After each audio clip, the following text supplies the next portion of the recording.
जनअपेक्षा news channel में आपका स्वागत है। मैं हूं आपके साथ दीप्ति। आइए रुक करते हैं आज की खास खबर के साथ। वन्य जीव संरक्षण और पर्यावरणीय संतुलन के लिए एक व्यापक अभियान पर काम चल रहा है। हम इस दिशा में और गंभीर निर्णय लेने की प्रक्रिया में हैं, जो प्रदेश को नई पहचान देगा। जामनगर दौरे का मकसद गुजरात के मॉडल को समझना और उसे मध्य प्रदेश में लागू करना है। वन्य जीव, जंगलों और प्रकृति संरक्षण को लेकर प्रदेश सरकार पूरी तरह प्रतिबद्ध है।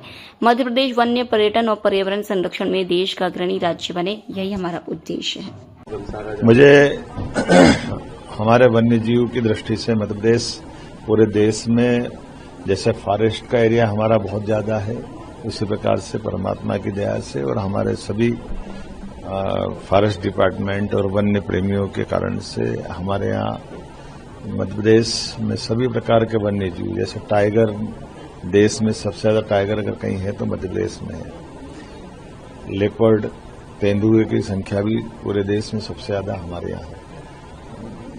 गिद्ध, वल्चर, ये भी पूरे देश में सबसे ज्यादा हमारे अपने राज्य के अंदर ही है। मगर, घड़ियाल, अब तो हमारे यहाँ किंग कोबरा भी लेकर के आए हैं। ऐसे में सभी जीवों के बढ़ती संख्या को सुरक्षित रखने के लिए रेस्क्यू सेंटर की भी आवश्यकता पड़ रही है। जब चीता भी हमारे यहाँ आए और दूसरे टाइगर अभयारण्य 2 हमने बनाए हैं। चीता के लिए भी पालनपुर कूनो के बाद अब गांधी सागर तरफ हमने उनको छोड़ करके एक नया पार्क डेवलप कर रहे हैं। तो मैं हमारे अपने कई अधिकारियों को मैंने भेजा है कि हमारे यहाँ रेस्क्यू सेंटर संभाग स्तर पर स्थापित होना चाहिए। अभी एकमात्र रेस्क्यू सेंटर हमारा अकेला भोपाल वन विहार में है, क्योंकि जानवर जब घायल होता है तो उसको सही समय पर सही इलाज मिल जाए और उसी आबो हवा से वापस उसको छोड़ दें। कई बार हमने महाकौशल से पकड़ के लाए और उसको रेस्क्यू करके भोपाल में रखते हैं तो उसको यहाँ के वातावरण आबोहवा में दिक्कत आती है। इसी प्रकार से हमारे यहाँ जब पर्यटकों की संख्या बढ़ रही है तो उस दृष्टि से हमारे यहाँ जू भी बढ़ना चाहिए। तो जू की दृष्टि से भी हमने पिछले बजट में भी 2 जू करने की घोषणा की थी और कोशिश कर रहे हैं धीरे धीरे करके पूरे संभाग केंद्रों पर भी हम ये वन्य प्राणियों की जन जागरूकता के साथ साथ उनकी देखरेख करते हुए और खास करके बूढ़े, अपारिज, लावारिस, इस प्रकार के वन्य प्राणी जिनको उनका जीवन बचाया जा सके, जिससे कई बार गांवों में जंगल में घटना होती है उससे भी बचा जा सकता है।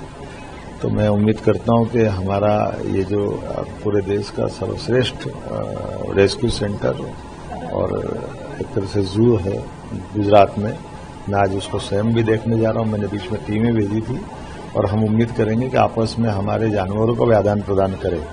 जो हमारे यहाँ जानवर अधिकता में है उनको जरूरत होगी या वो रेस्क्यू से उनको सुविधा से बचा सकते हैं, तो आपस में हर एक प्राणी की रक्षा भी कर सकें और इस तरह से हमारे राज्य में भी क्या विकास हो सकता है। हमने बीच में कोशिश की हमारे विश्वविद्यालयों के अंदर वेटनरी हॉस्पिटल खोलने की, वेटनरी कोर्स खोलने की, ताकि अधिकांश ऐसे जो वन्य जीवों से संबंधित चिकित्सक भी तैयार हो सके। मैं उम्मीद करूंगा कि सरकार यशस्वी प्रधानमंत्री के नेतृत्व में सभी क्षेत्रों में जब काम कर रही है तो हमारे यहाँ वन्य संपदा और वन्य जीवों से जुड़े मसले पे काफी काम कर सकते हैं। उस दिशा में ये बड़ा अभियान हमारा जो चल रहा है, मैं उसमें गंभीरतापूर्वक और कुछ निर्णय करने वाला हूँ। इस दृष्टि से आज मेरा गुजरात दौरा है, जामनगर का वो स्थान है। हम तो आपके माध्यम से ये भी अपील करेंगे कि कभी बाकी को भी मौका मिले तो वन्य प्राणियों से अपनी निकटता बढ़ाइए और कभी कोई इस कारण से कोई वन्य प्राणी खतरे में दिखाई दे, किसी की जान पर संकट आ जाए तो नजदीक के फॉरेस्ट ऑफिसर से या जिला प्रशासन से संपर्क करें। हम हर व्यक्ति की जिस प्रकार जान की चिंता करते हैं ऐसे वन्य जीवों के प्रति भी उतने ही गंभीर है। आइए हम सब मिलकर के इस इकोसिस्टम का चिंता करें। बहुत धन्यवाद।